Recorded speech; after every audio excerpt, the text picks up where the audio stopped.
ನಿಮ್ಗೆ 500 ಕೋಟಿ ಬೆಲೆ ಬಾಳುವಂತ ಒಂದು ಅರಮನೆ ಫ್ರೀ ಆಗಿ ಸಿಕ್ಬಿಡುತ್ತೆ. ನೀವು ಕೂಡ ಮನೆಗೆ ಬಂದ್ಬಿಡ್ತೀರಾ. ಆದ್ರೆ ದಿನ ಕಳೀತಾ ಕಳೀತಾ ನಿಮ್ಗೆ ಗೊತ್ತಾಗುತ್ತೆ ಈ ಅರಮನೆ ಹಿಂದೆ ದೇವತೆಗಳು, ವಿಚಿತ್ರವಾಗಿರುವಂತ ಕ್ರಿಯೇಚರ್ಸ್ ಗಳೆಲ್ಲ ಕನೆಕ್ಟ್ ಆಗಿದಾವೆ ಅಂತ. ಇದೆಲ್ಲ ಆದ್ಮೇಲೆ ಮೂವಿಯ ಕೊನೆಯಲ್ಲಿ ಬರುವಂತ ಟ್ವಿಸ್ಟ್ ಅನ್ನ ಯಾರು ಕೂಡ ಎಕ್ಸ್ಪೆಕ್ಟ್ ಮಾಡಿರೋದಕ್ಕೆ ಸಾಧ್ಯನೇ ಇಲ್ಲ. ತುಂಬಾ ಅದ್ಭುತವಾಗಿರುವಂತ ಮೂವಿ ಇದು. ಅಂದಂಗೆ ಮೂವಿ ಹೆಸರು ಭೂತ್ ಬಂಗ್ಲಾ ಅಂತ.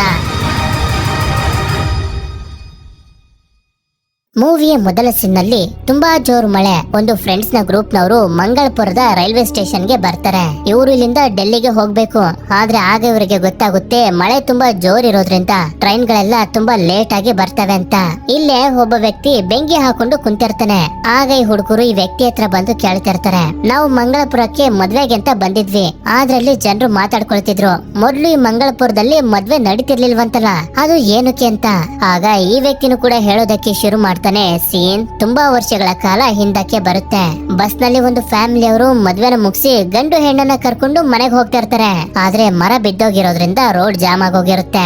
ಈಗ ಇವ್ರು ಇಲ್ಲಿಂದ ಮುಂದೆ ಹೋಗ್ಬೇಕು ಅಂತಂದ್ರೆ ಇರೋದು ಒಂದೇ ಒಂದು ದಾರಿ, ಮಂಗಳಪುರದ ಮೇಲೆ ಹೋಗ್ಬೇಕು. ಆದ್ರೆ ಡ್ರೈವರ್ ಮಾತ್ರ ಹೆದರ್ಕೊಂಡು ಹೇಳ್ತಾನೆ, ಹೊಸದಾಗಿ ಮದ್ವೆ ಆದವರು ಯಾರು ಕೂಡ ಮಂಗಳಪುರಕ್ಕೆ ಹೋಗೋದಿಲ್ಲ. ಅಕಸ್ಮಾತ್ ಮದ್ವೆ ಆಗ್ಬೇಕು ಅಂತಂದ್ರೆ ಬೇರೆ ಊರಿಗೆ ಹೊಟ್ಟೋಗ್ತಾರೆ. ಯಾಕೆ ಅಂತಂದ್ರೆ ಹೊಸದಾಗಿ ಮದ್ವೆ ಆಗಿರುವಂತ ಮದ್ವೆ ಹೆಣ್ಣನ್ನ ಒಂದು ರಾಕ್ಷಸ ಬಂದು ಎತ್ಕೊಂಡು ಹೊಟ್ಟೋಗುತ್ತೆ ಅಂತ. ಆದ್ರೆ ಫ್ಯಾಮಿಲಿ ಅವರಿಗೆ ಇದ್ರ ಮೇಲೆಲ್ಲ ನಂಬಿಕೆನೇ ಇರೋದಿಲ್ಲ. ಅದೇ ರೋಡ್ ನಲ್ಲಿ ಹೋಗೋದಕ್ಕೆ ಹೇಳ್ತಾರೆ. ಸರಿ ಅಂತ ಡ್ರೈವರ್ ಕೂಡ ಹೋಗ್ತಿರ್ಬೇಕಾದ್ರೆ ಬಸ್ ಪಂಚರ್ ಆಗೋಗುತ್ತೆ. ಅದಕ್ಕೆ ಬಸ್ ರಿಪೇರ್ ಆಗೋವರೆಗೂ ಇಲ್ಲೇ ಕುಂತಿರೋಣ ಅಂತ ಎಲ್ಲರೂ ಹೊರಗಡೆ ಬಂದು ಒಂದು ಜಾಗದಲ್ಲಿ ಕುಂತಿರ್ತಾರೆ. ಆದ್ರೆ ಇದ್ದಕ್ಕಿದ್ದಂಗೆನೆ ಈ ಜಾಗದಲ್ಲೆಲ್ಲ ತುಂಬಾ ನಿಶಬ್ದ ಆವರಿಸ್ಕೊಬಿಡುತ್ತೆ. ಆಗ ನೋಡ್ತಾ ನೋಡ್ತಿದ್ದಂಗೆನೆ ಯಾರೋ ಬಂದು ಒಬ್ಬೊಬ್ಬರನ್ನೇ ಸಾಯಿಸ್ತಾ ಕೊನೆಗೆ ಮದ್ವೆ ಹೆಣ್ಣನ್ನ ಎತ್ಕೊಂಡು ಹೊಟ್ಟೋಗ್ತಾರೆ. ಮಾರನೇ ದಿನ ನೋಡಿದ್ರೆ ಇದೇ ಮಂಗಳಪುರ್ನಲ್ಲಿ ದುಷ್ಯಂತ್ ಆಚಾರ್ಯ ಅನ್ನೋ ಒಬ್ಬ ವ್ಯಕ್ತಿ ಸತ್ತೋಗಿರ್ತಾನೆ. ಕಾಳಿ ಅನ್ನೋ ಮತ್ತೊಬ್ಬ ವ್ಯಕ್ತಿ ಅವನಿಗೆ ಅಂತಿಮ ಸಂಸ್ಕಾರನ ಮಾಡ್ತಿರ್ತಾನೆ. ಇದಾದ್ಮೇಲೆ ಸೀನ್ ಲಂಡನ್ ಗೆ ಶಿಫ್ಟ್ ಆದಾಗ ವಿಡಿಯೋ ಕಾಲ್ ನ ಸಹಾಯದಿಂದ ಹೋಮ ಮಾಡ್ತಿರ್ತಾರೆ. ಈ ಹೋಮಕ್ಕೆ ಅರ್ಜುನ್ ಅನ್ನೋ ಒಬ್ಬ ಹುಡುಗ ಕುಂತ್ಕೊಂಡಿರ್ತಾನೆ. ಆಕ್ಚುಲಿ ಅರ್ಜುನ ತಂಗಿ ಆಗಿರುವಂತ ಮೀರಾ ಮದ್ವೆ ಇರುತ್ತೆ. ಹಾಗೆ ಇವನು ಅರ್ಜುನ ತಂದೆ ಆಗಿರುವಂತ ವಾಸುದೇವ್. ಇದನ್ನೆಲ್ಲ ಮಾಡ್ತಿರೋದು ಗಂಡಿನ ಕಡೆಯವರು. ಯಾಕೆಂತಂದ್ರೆ ಅವರು ದೇವರನ್ನ ತುಂಬಾ ನಂಬ್ತಾರೆ. ಇವ್ರು ಬೇರೆ ಲಂಡನ್ ನಲ್ಲಿ ಇದಾರಲ್ಲ, ಅದಕ್ಕೆ ಈ ರೀತಿ ಆನ್ಲೈನ್ ನಲ್ಲಿ ಮಾಡ್ತಿರೋದು. ಕೊನೆಗೆ ನವೆಂಬರ್ 13ಕ್ಕೆ ಮದ್ವೆ ಡೇಟ್ ಫಿಕ್ಸ್ ಆಗುತ್ತೆ. ನಂತರ ವಾಸುದೇವ್ ಇವರಿಬ್ರಿಗೂ ಹೇಳ್ತಿರ್ತಾನೆ, ನಾಳೆ ಸ್ಟೂಡೆಂಟ್ಸ್ ಗಳಿಗೆ ಒಂದು ಸ್ಪೆಷಲ್ ಕ್ಲಾಸ್ ಅನ್ನು ತಗೊಳ್ಳೋದಕ್ಕೆ ಹೋಗ್ತಿದ್ದೀನಿ, ಫೋನ್ ಮಾಡಿ ನನಗೆ ತಲೆ ತಿನ್ಬೇಡಿ ಅಂತ. ಮಾರನೇ ದಿನ ವಾಸುದೇವ್ ಪ್ರೊಫೆಸರ್ ಆಗಿರೋದ್ರಿಂದ ಕ್ಲಾಸ್ ತಗೊಳ್ಳೋದಕ್ಕೆ ಅಂತ ಹೋಗ್ತಿರ್ಬೇಕಾದ್ರೆ ನಮ್ಗೆ ಗೊತ್ತಾಗುತ್ತೆ ಇವನು ಮೀರಾಗಾಗ್ಲಿ ಅರ್ಜುನ್ಗಾಗ್ಲಿ ಇಂಡಿಯಾದಲ್ಲಿರುವಂತ ಇವರ ಫ್ಯಾಮಿಲಿ ಬಗ್ಗೆ ಒಂದು ಸಣ್ಣ ವಿಷಯನೂ ಕೂಡ ಹೇಳಿಲ್ಲ, ಎಲ್ಲನ್ನು ಮುಚ್ಚಿಟ್ಟಿದ್ದಾನೆ ಅಂತ. ಇದಾದ್ಮೇಲೆ ಇವನು ಕ್ಲಾಸ್ ತಗೊಳ್ಳೋದಕ್ಕೆ ಅಂತ ಹೋಗ್ತಾನೆ.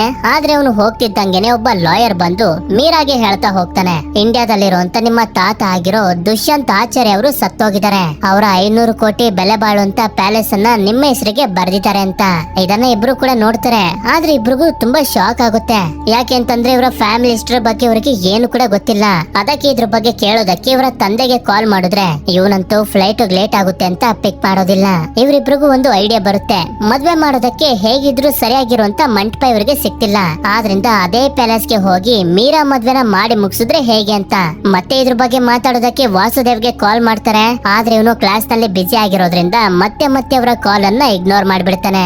ಅದಕ್ಕೆ ಮದ್ವೆ ಡೇಟ್ ಬೇರೆ ಹತ್ರ ಬರ್ತಿದೆ, ಆ ಪ್ಯಾಲೇಸ್ ನ ನಾನು ಹೋಗಿ ನೋಡ್ಕೊ ಬರ್ತೀನಿ ಅಂತ ಅರ್ಜುನ್ ಅಲ್ಲಿಂದ ಸೀದಾ ನಾರ್ತ್ ಇಂಡಿಯಾಗೆ ಬರ್ತಾನೆ. ಹೀಗೆ ಇವನು ಟ್ರೈನ್ ಅಲ್ಲಿ ಹೋಗ್ತಿರ್ಬೇಕಾದ್ರೆ ಒಬ್ಳು ಹುಡುಗಿ ಮಿಸ್ ಆಗಿ ಕೆಳಗಡೆ ಬೀಳೋದ್ರಲ್ಲಿ ಇರ್ತಾಳೆ. ಹೇಗೋ ಮಾಡಿ ಇವನು ಕಷ್ಟಪಟ್ಟು ಅವಳನ್ನ ಕಾಪಾಡ್ತಾನೆ. ಇದಾದ್ಮೇಲೆ ಇವನು ಮಂಗಳಪುರ ಅನ್ನೋ ಒಂದು ಹಳ್ಳಿಗೆ ಬಂದು ತಲುಪ್ತಾನೆ. ಇಲ್ಲಿ ಇವನನ್ನ ಪಿಕ್ ಮಾಡಿ ಕರ್ಕೊಂಡು ಹೋಗೋದಕ್ಕೆ ಶಾಂತಾರಾಮ್ ಅನ್ನೋ ಒಬ್ಬ ವಯಸ್ಸಾದಂತ ವ್ಯಕ್ತಿ ಬರ್ತಾನೆ. ಆಕ್ಚುಲಿ ಹೇಳ್ಬೇಕು ಅಂತಂದ್ರೆ ಆ ಪ್ಯಾಲೇಸ್ ಅನ್ನ ನೋಡ್ಕೊಳ್ತಿರೋದೇ ಇವನು. ಪ್ಯಾಲೇಸ್ ಗೆ ಹೋಗೋದಕ್ಕಿಂತ ಮುಂಚೆ ಒಂದು ದೇವಸ್ಥಾನದ ಹತ್ರ ನಿಲ್ಸಿ ಇವರಿಬ್ರು ಕೈ ಮುಗಿತಾರೆ. ಆದ್ರೆ ಯಾವಾಗ ಪ್ಯಾಲೇಸ್ ಹತ್ರ ಬರ್ತಾರೋ ಇವನು ನೋಡ್ತಾನೆ. ನೋಡೋದಕ್ಕೆ ಇದು ಪಾಳು ಬಿದ್ದಿರುವಂತ ಭೂತ್ ಬಂಗ್ಲಾ ರೀತಿ ಕಾಣಿಸ್ತಿರುತ್ತೆ. ಇನ್ನೇನ್ ಮಾಡೋದು ಅಂತ ಇವನು ಹೋಗ್ತಿರ್ಬೇಕಾದ್ರೆ ಕೆಳಗಡೆ ಬಿದ್ದೋಗ್ತಾನೆ. ಶಾಂತಾರಾಮ್ ಇವನ ಹತ್ರ ನಾನ್ ನಿಮ್ನ ಎತ್ತುತ್ತೀನಿ ಅಂತ ಬರ್ತಾನೆ. ಇವನು ಕೂಡ ಬಿದ್ದೋಗ್ತಾನೆ. ಆದ್ರೆ ಇವನ್ಗಂತೂ ಮೇಲೆದ್ದೊಳೋದಕ್ಕೆ ಆಗ್ತಿರೋದಿಲ್ಲ. ಸರಿ ಅಂತ ಇವರು ಒಳಗಡೆ ಬರ್ತಾರೆ. ನೋಡಿದ್ರೆ ಹೊರಗಡೆಯಿಂದ ಮಾತ್ರ ಭೂತ್ ಬಂಗ್ಲೆ, ಒಳಗಡೆ ಈ ಅರಮನೆ ಒಳ್ಳೆ ಕಂಡೀಷನ್ ನಲ್ಲಿ ಇರುತ್ತೆ. ಇಲ್ಲೇ ಇರುವಂತ ಒಂದು ಫೋಟೋದಲ್ಲಿ ಅರ್ಜುನ್ ಇವನ ತಾಯಿ ಆಗಿರುವಂತ ಯಶೋಧ ಹಾಗೆ ತಂದೆ ವಾಸುದೇವ್ನ ನೋಡ್ತಾನೆ. ತೋರಿಸ್ತಾನೆ. ಅಷ್ಟೇ ಅಲ್ಲದೆ ಮತ್ತೊಂದು ಫೋಟೋದಲ್ಲಿ ಸತ್ತೋಗಿರುವಂತ ದುಷ್ಯಂತ್ ಆಚಾರ್ಯ ಯಾವ ರೀತಿ ಕಾಣ್ತಾನೆ ಅಂತಾನು ಕೂಡ ತೋರಿಸ್ತಾರೆ. ನಂತರ ಶಾಂತಾರಾಮ್ ಹೇಳ್ತಿರ್ತಾರೆ, ದುಷ್ಯಂತ್ ಆಚಾರ್ಯ ಅವರು ಸಾಯೋದಕ್ಕಿಂತ ತುಂಬಾ ದಿನಗಳ ಮುಂಚೆಯಿಂದನೂ ಈ ಮನೇಲಿ ವಾಸ ಮಾಡ್ತಿರ್ಲಿಲ್ಲ. ಯಾಕೆ ಅಂತಂದ್ರೆ ಅವ್ರಿಗೆ ಅನ್ನಿಸ್ತಿತ್ತು ಈ ಮನೇಲಿ ದುಷ್ಟ ಶಕ್ತಿಗಳು ಇದಾವೆ ಅಂತ. ಅದಕ್ಕೆ ಬರೀ ಹುಣ್ಣಿಮೆ ದಿನ ಮಾತ್ರ ಬಂದು ಪೂಜೆ ಮಾಡಿ ಹೋಗ್ತಿದ್ರು ಅಂತ ಪೂಜೆ ಮಾಡ್ತಿದ್ದಂತ ರೂಮ್ ಅನ್ನ ತೋರಿಸ್ತಾರೆ. ಆದ್ರೆ ರೂಮ್ ಲಾಕ್ ಆಗಿರುತ್ತೆ, ಬೀಗ ಎಲ್ಲಿದೆ ಅಂತ ಯಾರಿಗೂ ಗೊತ್ತಿಲ್ಲ. ಅರ್ಜುನ್ ಮಾತ್ರ ಇದ್ಯಾವುದಕ್ಕೂ ತಲೆ ಕೆಡ್ಸ್ಕೊಳ್ಳೋದಿಲ್ಲ. ಈ ಅರಮನೆನ ನೋಡಿ ತುಂಬಾ ಸಂತೋಷದಿಂದ ಮದ್ವೆ ಕೆಲ್ಸಗಳೆಲ್ಲ ಮುಗಿಯೋವರೆಗೂ ಇಲ್ಲೇ ವಾಸ ಮಾಡ್ತೀನಿ ಅಂತ ಹೇಳ್ತಿರ್ತಾನೆ. ಇದನ್ನ ಕೇಳಿ ಶಾಂತಾರಾಮ್ ಹೆದರ್ಕೊಂಡು ಇವನಿಗೆ ವಾರ್ನ್ ಮಾಡ್ತಿರ್ತಾರೆ, ಈ ಅರಮನೆಯಲ್ಲಿ ದುಷ್ಟ ಶಕ್ತಿಗಳು ಇದಾವೆ, ನೀವಿರೋದು ಸರಿಯಲ್ಲ ಅಂತ. ಆದ್ರೆ ಅರ್ಜುನ್ ಮಾತ್ರ ಇದ್ಯಾವ್ದ್ರ ಮೇಲೂ ನಂಬಿಕೆ ಇರೋದಿಲ್ಲ. ನಾನು ಇಲ್ಲೇ ಇರ್ಬೇಕು ಅಂತ ಡಿಸೈಡ್ ಮಾಡಿದ್ದೀನಿ, ಮನೆನೆಲ್ಲ ಕ್ಲೀನ್ ಮಾಡ್ಸಿ ಅಂತ ಹೇಳ್ತಾನೆ. ಮಾರನೇ ದಿನ ಜನರನ್ನ ಕರ್ಕೊಂಡು ಶಾಂತಾರಾಮ್ ಮನೆ ಕ್ಲೀನ್ ಮಾಡ್ಸೋದಕ್ಕೆ ಅಂತ ಬರ್ತಾನೆ. ಹಾಗೆ ಜಗ್ಗು ಅನ್ನೋ ಮತ್ತೊಬ್ಬ ವ್ಯಕ್ತಿನೂ ಕೂಡ ಬಂದಿರ್ತಾನೆ. ಇವನು ವೆಡ್ಡಿಂಗ್ ಮ್ಯಾನೇಜರ್. ಈ ಮನೆನ ಮದ್ವೆಗೆ ರೆಡಿ ಮಾಡ್ಸೋದಕ್ಕೆ ಅರ್ಜುನ್ ಇವನನ್ನ ಕರ್ಸಿರೋದು. ಈ ಮನೇಲಿ ಅರ್ಜುನ ತಂಗಿಯ ಮದ್ವೆ ನಡೀತಿದೆ ಅಂತ ಗೊತ್ತಾಗ್ತಿದ್ದಂಗೆನೆ ಜನರೆಲ್ಲರೂ ಹೆದರ್ಕೊಂಡು ಓಡೊಂಟೋಗ್ತಾರೆ. ಆಗ ಶಾಂತಾರಾಮ್ ಅವರು ಹೇಳ್ತಾ ಹೋಗ್ತಾರೆ, ಈ ಮಂಗಳಪುರದಲ್ಲಿ ಮದ್ವೆ ನಡೆಯೋದಿಲ್ಲ. ಅಕಸ್ಮಾತ್ ಮದ್ವೆ ಏನಾದ್ರೂ ನಡೆದ್ರೆ ವಧುಸೂರ್ ಅನ್ನೋ ಒಂದು ರಾಕ್ಷಸ ಬಂದು ಮದ್ವೆ ಹೆಣ್ಣನ್ನ ಎತ್ಕೊಂಡು ಹೊಟ್ಟೋಗ್ತಾನೆ ಅಂತ. ಈ ವಧುಸೂರ್ ಯಾರು ಅಂತ ಅರ್ಜುನ್ ಮತ್ತೆ ಜಗ್ಗು ಕೇಳಿದಾಗ ಇವರು ಹೇಳ್ತಾ ಹೋಗ್ತಾರೆ, ಸಾವಿರಾರು ವರ್ಷಗಳ ಹಿಂದೆ ಅಸುರ ಕುಲಕ್ಕೆ ಸೇರಿರುವಂತ ಒಬ್ಳು ಹುಡುಗಿಗೆ ಹಾಗೆ ದೇವ ಕುಲಕ್ಕೆ ಸೇರಿರುವಂತ ಒಬ್ಬ ಹುಡುಗನಿಗೆ ಪ್ರೀತಿ ಆಯ್ತು. ಆ ಹುಡುಗಿ ಗರ್ಭವತಿ ಕೂಡ ಆಗೋದ್ಲು. ಆದ್ರೆ ಆ ಮಗುನ ಅಸುರ ಕುಲದವರಾಗ್ಲಿ ದೇವ ಕುಲದವರಾಗ್ಲಿ ಒಪ್ಕೊಳ್ಳೋದಿಲ್ಲ. ಬದಲಾಗಿ ದೇವ ಕುಲದವರು ಇವಳನ್ನ ಸಾಯಿಸೋದಕ್ಕೆ ಅಂತ ಬಂದ್ರು. ಇದರಿಂದ ಈ ಹುಡುಗಿ ಕತ್ತಲೆಯ ದೇವತೆ ಆಗಿದ್ದಂತ ಅಂಧೇರ್ತ ಹತ್ರ ಬಂದು ಮಗುಗೆ ಜನ್ಮ ನೀಡಿ ಕೊನೆ ಉಸಿರನ್ನ ಎಳೆದು ಬಿಡ್ತಾಳೆ. ಈ ಕತ್ತಲೆಯ ದೇವತೆನೂ ಕೂಡ ಈ ಮಗುನ ಮಂಗಳಪುರದ ಕತ್ತಲೆಯಲ್ಲಿ ಬಾವಲಿಗಳ ಮಧ್ಯೆ ಬೆಳೆಸ್ತು. ಈ ಮಗು ಬೆಳೆದು ದೊಡ್ಡವನಾದ್ಮೇಲೆ ಶಿವನಿಗೆ ಒಂದು ಕಷ್ಟಕರವಾಗಿರುವಂತ ತಪಸ್ಸನ್ನ ಮಾಡ್ದ. ಅದನ್ನ ನೋಡಿ ತಂದೆ ಶಿವನು ಕೂಡ ಮೆಚ್ಚಿ ಇವನಿಗೊಂದು ವರ ಕೊಡ್ತಾರೆ. ಅದೇನು ಅಂತಂದ್ರೆ ಇವನೇ ಸಾಯ್ಬೇಕು, ಇಲ್ಲಂತಂದ್ರೆ ಇವನ ವಂಶದವ್ರು ಯಾರಾದ್ರೂ ಇವನನ್ನ ಸಾಯಿಸ್ಬೇಕು, ಅಲ್ಲಿವರೆಗೂ ಇವನಿಗೆ ಸಾವು ಬರೋದಿಲ್ಲ ಅಂತ. ಇದರಿಂದ ವ್ಯಕ್ತಿ ತುಂಬಾ ಪವರ್ಫುಲ್ ಆಗೋಗ್ತಾನೆ. ಈ ವ್ಯಕ್ತಿಯ ಹೆಸರೇ ವಧುಸೂರ್. ಇದರಿಂದ ವಧುಸೂರ್ ಎಲ್ಲಾ ದೇವತೆಗಳ ಜೊತೆ ಯುದ್ಧ ಮಾಡೋದಕ್ಕೆ ಶುರು ಮಾಡ್ದ. ದೇವತೆಗಳೆಲ್ಲ ಹೆದರುತ್ತಾ ಸಹಾಯನ ಕೇಳ್ಕೊಂಡು ತಂದೆ ವಿಷ್ಣು ಹತ್ರ ಬರ್ತಾರೆ. ವಿಷ್ಣುನು ಕೂಡ ಒಬ್ಳು ಅಪ್ಸರೆಯನ್ನ ಸೃಷ್ಟಿ ಮಾಡಿ ಭೂಮಿಗೆ ಕಳಿಸಿದ್ರು. ವಧುಸೂರ್ ಆ ಅಪ್ಸರನ್ ನೋಡಿ ಪ್ರೀತಿಯಾಗಿ ಮದ್ವೆ ಮಾಡ್ಕೊಳ್ತೀಯ ಅಂತ ಕೇಳಿದಾಗ ಅಪ್ಸರೆನು ಕೂಡ ಒಪ್ಕೊಳ್ತಾಳೆ. ಆದ್ರೆ ಮದ್ವೆ ಆಗ್ತಿದ್ದಂಗೆನೆ ಅಪ್ಸರೆ ಇವನಿಗೆ ಚುಚ್ಚಿ ಸಾಯಿಸ್ಬಿಡ್ತಾಳೆ. ಆಗ ಅವನ ದೇಹ ಒಂದು ಕಾಡ್ನಲ್ಲಿ ಬೆಳ್ತು. ಆ ಕಾಡ್ನಲ್ಲಿ ಮಾಟ ಮಂತ್ರ ಮಾಡ್ತಿದ್ದಂತ ಒಂದು ಗುಂಪಿನ ಜನ ಅವನಿಗೋಸ್ಕರ ಒಂದು ದೇವಸ್ಥಾನ ಮಾಡಿ ಅವನನ್ನ ಮತ್ತೆ ಜೀವಂತಗೊಳಿಸೋದಕ್ಕೆ ಪ್ರಯತ್ನ ಪಡ್ತಿದ್ರು. ಆದ್ರಿಂದ ಅದು ಸಾಧ್ಯ ಆಗ್ಬಾರ್ದು ಅಂತ ಅಪ್ಸರೆನು ಕೂಡ ಅದೇ ದೇವಸ್ಥಾನದ ಮುಂದೆ ಒಂದು ದೊಡ್ಡ ಮರ ಆಗಿ ಕನ್ವರ್ಟ್ ಆಗಿ ಅವನು ಮತ್ತೆ ಜೀವಂತಗೊಳ್ಳದೇ ಇರೋ ರೀತಿ ನೋಡ್ಕೊಳ್ತಿದ್ದಾರೆ. ಅವನ ದೇಹ ಏನು ನಾಶ ಆಗೋಯ್ತು, ಆದ್ರೆ ಅವನ ಆತ್ಮ ಇನ್ನೂ ಕೂಡ ಜೀವಂತವಾಗಿದೆ. ಅವನನ್ನ ಮದ್ವೆ ಆಗೋದಕ್ಕೆ ರೆಡಿ ಆಗಿದ್ದಂತ ಮದ್ವೆ ಹುಡುಗಿ ಅವನಿಗೆ ಮೋಸ ಮಾಡಿ ಸಾಯಿಸಿದ್ರಿಂದ ಈ ಊರ್ನಲ್ಲಿ ಯಾರ್ಯಾರು ಹೊಸದಾಗಿ ಮದ್ವೆ ಆಗ್ತಾರೋ ಆ ಮದ್ವೆ ಹೆಣ್ಣುಗಳನ್ನೆಲ್ಲ ಎತ್ಕೊಂಡು ಹೊಟ್ಟೋಗ್ತಾನೆ. ಅಕಸ್ಮಾತ್ ಈ ಊರ್ನಲ್ಲಿ ಯಾರಾದ್ರೂ ಮದ್ವೆ ಆಗ್ಬೇಕು ಅಂತಂದ್ರೆ ಈ ಊರಿನ ಕೊನೆಯಲ್ಲಿರುವಂತ ಗಂಗಾ ನದಿನ ದಾಟಿ ಬೇರೆ ಊರಿಗೆ ಹೋಗಿ ಮದ್ವೆ ಆಗಿ ಬರ್ತಾರೆ. ಯಾಕೆ ಅಂತಂದ್ರೆ ಆ ನದಿಗೆ ದೈವಿಕ ಶಕ್ತಿ ಇದೆ. ವಧುಸೂರ್ಗೆ ಆ ನದಿನ ದಾಟಿ ಹೋಗೋದಕ್ಕಾಗೋದಿಲ್ಲ. ಇಷ್ಟೆಲ್ಲ ಆಗ್ತಿದ್ರು ಕೂಡ ಈ ಮಂಗಳಪುರದಲ್ಲಿ ವಧುಸೂರ್ನ ದೇವಸ್ಥಾನ ಆಗ್ಲಿ ದೇವಸ್ಥಾನದ ಮುಂದೆ ಮರ ಆಗಿ ಕನ್ವರ್ಟ್ ಆಗಿರುವಂತ ಅಪ್ಸರೆನಾಗ್ಲಿ ಇದುವರೆಗೂ ಯಾರು ಕೂಡ ನೋಡಿಲ್ಲ ಅಂತ ಶಾಂತಾರಾಮ್ ಹೇಳಿ ಮುಗಿಸ್ತಾರೆ. ಆದ್ರೆ ಅರ್ಜುನ್ ಮಾತ್ರ ಇದ್ಯಾವ್ದ್ರ ಮೇಲೂ ಸ್ವಲ್ಪನೂ ನಂಬಿಕೆನೆ ಇರೋದಿಲ್ಲ. ಇದೆಲ್ಲ ಬರೀ ಒಂದು ಕಟ್ಟು ಕತೆ ಅಂತ ಮದ್ವೆ ಕೆಲಸಗಳನ್ನ ಮುಂದುವರಿಸ್ತಾನೆ. ಮತ್ತೊಂದ್ ಕಡೆ ನೋಡಿದ್ರೆ ಆಗ್ಲೇ ಅರ್ಜುನ್ ಟ್ರೈನ್ ನಲ್ಲಿ ಒಬ್ಳು ಹುಡುಗಿನ ಕಾಪಾಡಿದ್ನಲ್ಲ, ಈ ಹುಡುಗಿ ಹೆಸರು ವಾಮಿಕಾ ಅಂತ. ಇವಳು ಮಂಗಳಪುರದ ಪೊಲೀಸ್ ಸ್ಟೇಷನ್ ಗೆ ಬಂದಿರ್ತಾಳೆ. ಯಾಕೆ ಅಂತಂದ್ರೆ ಆಗ್ಲೇ ಬಸ್ ನಲ್ಲಿ ಮದ್ವೆ ಮುಗಿಸಿ ಗಂಡು ಹೆಣ್ಣನ್ನ ಕರ್ಕೊಂಡು ಹೋಗ್ತಿರ್ಬೇಕಾದ್ರೆ ಯಾರೋ ಬಂದು ಆ ಫ್ಯಾಮಿಲಿ ಅವರೆಲ್ಲರನ್ನು ಸಾಯಿಸಿ ಮದ್ವೆ ಹೆಣ್ಣನ್ನ ಎತ್ಕೊಂಡು ಹೊಟ್ಟೋದ್ರಲ್ಲ. ಆ ರೀತಿ ಎತ್ಕೊಂಡು ಹೋದಂತ ಮದ್ವೆ ಹೆಣ್ಣು ವಾಮಿಕಾ ಅಕ್ಕ. ಹಾಗೆ ಇವಳ ಫ್ಯಾಮಿಲಿಯವರು ಹೇಗ್ ಸತ್ರು ಅಂತ ಯಾರಿಗೂ ಕೂಡ ಗೊತ್ತಾಗ್ತಿಲ್ಲ. ಪೊಲೀಸರು ವಧುಸೂರ್ನ ಕಥೆನ ಇವಳಿಗೆ ಹೇಳ್ತಾರೆ. ಇವಳಿಗ್ ಮಾತ್ರ ನಂಬಿಕೆ ಬರೋದಿಲ್ಲ. ಈ ಕಡೆ ಅರಮನೆಯಲ್ಲಿ ರಾತ್ರಿಯ ಸಮಯದಲ್ಲಿ ಯಾರೋ ನಿಂತಿರೋದನ್ನ ನೋಡಿ ಜಗ್ಗು ಹೆದರ್ಕೊಳ್ತಾನೆ. ಅರ್ಜುನ್ ಕೂಡ ಇಲ್ಲಿಗೆ ಬರ್ತಾನೆ. ಈ ಸಮಯದಲ್ಲಿ ಯಾರೋ ಒಬ್ಬ ವ್ಯಕ್ತಿ ಇವರ ಮನೆ ಒಳಗಡೆ ಬಂದಿರೋದನ್ನ ನೋಡಿ ಇವನನ್ನ ಹಿಡ್ಕೊಂಡಾಗ್ಲೇ ನಮ್ಗೆ ಗೊತ್ತಾಗೋದು ಇವನು ಬೇರೆ ಯಾರು ಅಲ್ಲ, ಜಗ್ಗು ಬಾಮೈದ ಸುಂದರ್ ಹಾಗೆ ಇವನ ಟೀಮ್ ಅವರನ್ನ ಈ ಮನೆನ ರೆಡಿ ಮಾಡೋದಕ್ಕೆ ಜಗ್ಗುನೇ ಕರ್ಸಿರೋದು. ಅದಕ್ಕೆ ಅರ್ಜುನ್ ಕೂಡ ಸರಿ ಏನೋ ಮಾಡಿ ಅಂತ ಕೋಪ ಮಾಡ್ಕೊಂಡು ಮಲ್ಕೊಳ್ಳೋದಕ್ ಹೋಗ್ತಾನೆ. ಮಾರನೇ ದಿನ ಸುಂದರ್ ಜನರೇಟರ್ ನ ರೆಡಿ ಮಾಡೋದಕ್ಕೆ ಅಂತ ಬಂದಾಗ ಸಡನ್ ಆಗಿ ವಾಟರ್ ಹೀಟರ್ ಆನ್ ಆಗೋಗುತ್ತೆ. ಇದರಿಂದ ಕುದೀತಿರುವಂತ ನೀರು ಒಂದು ವಾಶ್ರೂಮ್ ನ ಕಮೋಡ್ಗೆ ಬರ್ತಿರುತ್ತೆ. ಇದೇ ಸಮಯದಲ್ಲಿ ಈ ಅರಮನೆಗೆ ವಾಮಿಕಾ ಕೂಡ ಬರ್ತಾಳೆ. ಇಲ್ಲಿ ನೋಡಿದ್ರೆ ಬಿಸಿನೀರ್ ಬರ್ತಿರುವಂತ ವಾಶ್ರೂಮ್ ನ ಜಗ್ಗು ಯೂಸ್ ಮಾಡ್ತಿರ್ತಾನೆ. ನಂತರ ಅರ್ಜುನ್ ಈ ವಾಟರ್ ಹೀಟರ್ ನ ಆಫ್ ಮಾಡೋದಕ್ಕೆ ಅಂತ ಬಂದ್ರೆ ಇವನಿಗೆ ಕರೆಂಟ್ ಹೊಡೆದ್ ಬಿಡುತ್ತೆ. ಇವನ ಹೃದಯ ಬಡ್ಕೊಳ್ತಾನೆ ಇರೋದಿಲ್ಲ. ಇದರಿಂದ ವಾಮಿಕಾ ತುಂಬಾ ಕಷ್ಟಪಟ್ಟು ಇವನಿಗೆ CPR ಅನ್ನ ಮಾಡಿ ಇವನ ಹೃದಯ ಮತ್ತೆ ಹೊಡ್ಕೊಳ್ಳೋ ಹಾಗೆ ಮಾಡ್ತಾಳೆ. ಇವನಿಗೆ ಎಚ್ಚರ ಆದಾಗ ಇವನಿಗೆ ಗೊತ್ತಾಗುತ್ತೆ ಇವನ ಹೃದಯ ಬಡಿತ ನಿಂತೋಗಿತ್ತು, ಸತ್ತೋಗಿದ್ದ. CPR ಮಾಡಿದ್ರಿಂದ ಮತ್ತೆ ಜೀವಂತಗೊಂಡ ಅಂತ. ಆಗ ವಾಮಿಕೆ ಹೇಳ್ತಾಳೆ, ನೀವು ನನ್ನ ಟ್ರೈನ್ ನಲ್ಲಿ ಕಾಪಾಡಿದ್ಮೇಲೆ ಗಾಬರಿಗೆ ಒಂದು ಥ್ಯಾಂಕ್ಸ್ ಕೂಡ ಹೇಳಲಿಲ್ಲ. ಟ್ರೈನ್ ನಲ್ಲಿ ನೀವು ಈ ಪ್ಯಾಲೇಸ್ ನ ಬಗ್ಗೆ ಮಾತಾಡ್ತಿದ್ರಲ್ಲ, ಅದನ್ನ ನೆನ್ಪಿಟ್ಕೊಂಡು ಪ್ಯಾಲೇಸ್ ನ ಹುಡ್ಕೊಂಡ್ ಬಂದೆ ನಿಮ್ಗೊಂದು ಥ್ಯಾಂಕ್ಸ್ ಹೇಳೋದಕ್ಕೆ ಅಂತ. ಅಂದಂಗೆ ನಾನೊಬ್ಳು ಬುಕ್ ನ ರೈಟರ್, ದೆವ್ವದ ಸ್ಟೋರಿಗಳನ್ನ ಬರಿತೀನಿ ಅಂತ ಪರಿಚಯ ಮಾಡ್ಕೋತಾಳೆ. ಇವನಿಗೂ ಕೂಡ ಇವಳ ಜೊತೆ ಮಾತಾಡಿ ಸಂತೋಷ ಆಗುತ್ತೆ. ಆದ್ರೆ ಇವಳು ಪಕ್ಕದ ಹಳ್ಳಿಗೆ ಹೋಗ್ಬೇಕು. ಅದಕ್ಕೆ ಇವಳನ್ನ ಕರ್ಕೊಂಡ್ ಬಂದು ಬಸ್ ಹತ್ತಿಸ್ತಾನೆ. ನಂತರ ರಾತ್ರಿ ಸಮಯದಲ್ಲಿ ಸುಂದರ್ ಮಲಗಿರ್ಬೇಕಾದ್ರೆ ಯಾರು ಇವನ್ ಕಾಲ್ ಎಳಿತಾರೆ. ಬರೀ ಒಂದ್ಸಲ ಅಲ್ಲ, ತುಂಬಾ ಸಲ ಇದೇ ರೀತಿ ಆಗುತ್ತೆ. ಆಗ ಒಂದು ಹಾಡಿನ ಶಬ್ದ ಕೇಳಿ ಅರ್ಜುನ್ ಮತ್ತೆ ಜಗ್ಗುಗೆ ಎಚ್ಚರ ಆಗಿ ಆ ಸಾಂಗ್ ಅನ್ನ ಫಾಲೋ ಮಾಡ್ತಾ ಬಂದಾಗ ಸುಂದರ್ ಟೇಪ್ ರೆಕಾರ್ಡರ್ ನ ಹಾಕೊಂಡ್ ಕುಂತಿರ್ತಾನೆ. ಏನಕ್ಕೆ ಮಧ್ಯರಾತ್ರಿ ಈ ರೀತಿ ಮಾಡ್ತಿದ್ಯಾ ಅಂತಂದಾಗ ಯಾರು ನನ್ನ ಕಾಲ್ ಎಳಿತಿದ್ರು, ಇದಕ್ಕೆ ನನಗೆ ನಿದ್ದೆ ಬರ್ದೆ ಟೇಪ್ ರೆಕಾರ್ಡರ್ ಹಾಕೊಂಡಿದ್ದೆ ಅಂತ ಹೇಳ್ತಾನೆ. ಇವ್ರಿಗ್ ಮಾತ್ರ ನಂಬಿಕೆ ಬರ್ತಿರೋದಿಲ್ಲ. ಕುಡ್ದು ಈ ರೀತಿ ಎಲ್ಲ ಮಾತಾಡ್ತಿದ್ದಾನೆ ಅಂತ ಸುಮ್ನಾಗ್ತಾರೆ. ಸರಿ ಅಂತ ಎಲ್ಲರೂ ಮಲ್ಕೊಳ್ಳೋದಕ್ಕೆ ಹೋಗ್ತಾರೆ. ಆದ್ರೆ ಮೇಲಿಂದ ಒಬ್ಬ ವ್ಯಕ್ತಿ ಬಂದು ಸುಂದರ್ ಮೇಲೆ ಅಟ್ಯಾಕ್ ಮಾಡ್ಬಿಡ್ತಾನೆ. ಮಾರನೇ ದಿನ ಅರ್ಜುನ್ ಶಾಂತಾರಾಮ್ನ ಕರ್ಕೊಂಡು ಅರಮನೆಯ ಆಸ್ತಿ ಪತ್ರನ ಈಸ್ಕೊಳ್ಳೋದಕ್ಕೆ ಆಗ್ಲೇ ದುಷ್ಯಂತ ಆಚಾರ್ಯ ಅವರ ಅಂತಿಮ ಸಂಸ್ಕಾರ ಮಾಡೋದ್ನೆಲ್ಲ ಕಾಳಿ ಅವನ ಹತ್ರ ಬಂದು ಪತ್ರಗಳನ್ನ ಈಸ್ಕೊಳ್ತಾನೆ. ಯಾಕೆಂತಂದ್ರೆ ದುಷ್ಯಂತ ಆಚಾರ್ಯ ಜಾಸ್ತಿ ಇವನ್ ಜೊತೆನೆ ಇದ್ದಿದ್ದು. ಆ ಕೆಲಸ ಮುಗಿಸ್ಕೊಂಡು ಮತ್ತೆ ಮನೆಗ್ ಬಂದು ನೋಡಿದ್ರೆ ಒಂದಷ್ಟು ಜನ ಇಸ್ಪಿಟ್ ಆಡ್ತಿರ್ತಾರೆ. ಇವರು ಜಗ್ಗು ಕಡೆಯ ಜನರು ಇರ್ಬೇಕು ಅಂತ ಜಗ್ಗು ಹತ್ರ ಬಂದು ಕಂಪ್ಲೇಂಟ್ ಮಾಡ್ತಾನೆ. ನಿನ್ನ ಜನರು ಕೆಲಸ ಮಾಡದೆ ಇಸ್ಪಿಟ್ ಆಡ್ತಿದ್ದಾರೆ, ಬಾ ನೋಡು ಅಂತ. ಎಲ್ ಬಂದು ನೋಡಿದ್ರೆ ಇಸ್ಪಿಟ್ ಆಡ್ತಿರುವಂತ ಜನರು ಅರ್ಜುನ್ಗೆ ಬಿಟ್ಟು ಇನ್ಯಾರಿಗೂ ಕಾಣಿಸ್ತಿರೋದಿಲ್ಲ. ಎಲ್ರಿಗೂ ಸ್ವಲ್ಪ ವಿಚಿತ್ರ ಅನ್ಸುತ್ತೆ. ಅರ್ಜುನ್ಗಂತೂ ಏನು ಅರ್ಥನೇ ಆಗೋದಿಲ್ಲ. ಇದಾಗಿ ಸ್ವಲ್ಪ ಹೊತ್ತಿನ ನಂತರ ಸುಂದರ್ ದೇವರ ವಿಗ್ರಹ ನೋಡಿ ತುಂಬಾ ವಿಚಿತ್ರವಾಗಿ ಆಡ್ತಿರ್ತಾನೆ. ಆದ್ರೆ ಅರ್ಜುನ್ ಅವನನ್ನ ನೋಡಿ ಕೆಲಸ ಮಾಡ್ತಿರುವಂತ ಹುಡುಗಿನ ನೋಡ್ತಾ ಇವನು ಈ ರೀತಿ ಎಲ್ಲ ಮಾಡ್ತಿದ್ದಾನೆ ಅಂತ ಹೊಡಿತಾನೆ. ಇದರಿಂದ ಜಗ್ಗು ಬಂದು ಇಬ್ಬರಿಗೂ ಕೂಡ ಸಮಾಧಾನ ಮಾಡ್ತಾನೆ. ಮಾರನೇ ದಿನ ಕೆಲ್ಸಕ್ಕೆ ಅಂತ ಇವರು ಮಾರ್ಕೆಟ್ಗೆ ಬಂದಾಗ ಇಲ್ಲಿ ಇವನಿಗೆ ವಾಮಿಕಾ ಕಾಣಿಸ್ತಾಳೆ. ಅದಕ್ಕೆ ಅರಮನೆಯಲ್ಲಿ ಇವನ ತಂಗಿ ಮದ್ವೆ ನಡೀತಿರುವಂತ ವಿಷಯನ ಹೇಳಿದಾಗ ಆ ಊರ್ನಲ್ಲಿ ಮದ್ವೆ ಮಾಡಬಾರ್ದು ಅಂತಾರಲ್ಲ, ನೀನ್ ಯಾಕೆ ಮಾಡ್ತಿದ್ಯಾ ಅಂತಾಳೆ.